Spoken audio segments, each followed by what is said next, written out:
IEC had 5 years to prepare for these elections. They knew that the elections were going to take place after 5 years.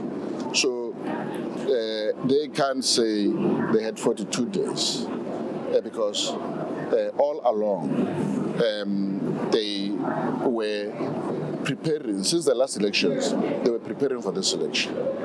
So a lot of effort had already gone into this. So we cannot accept an excuse of the fact that they had 42 days to prepare for the elections, because that is not entirely true.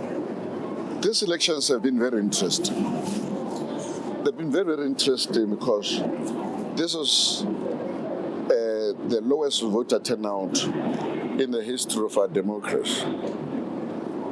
Now, there are people who want to attribute this lower voter turnout to many things, like other political parties are blaming the IEC. But the truth of the matter is that non-participation by the electorate, especially when it is as organized as it was participation on its own.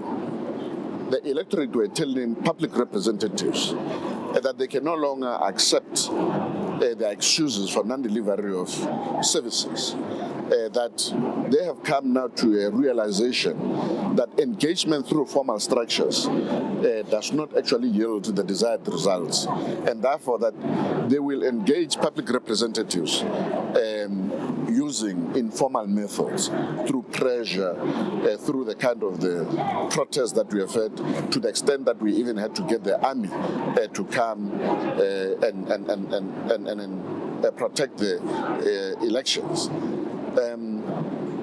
The reason why we had to bring in the army is because we didn't know how these protests were going to turn out, whether they're going to be violent or not. But the electorate have spoken in a most profound way to public representatives that what is currently happening is completely unacceptable, and that they've got to go back to the drawing board as political parties, as political leaders and public representatives to begin to address the issues urgently.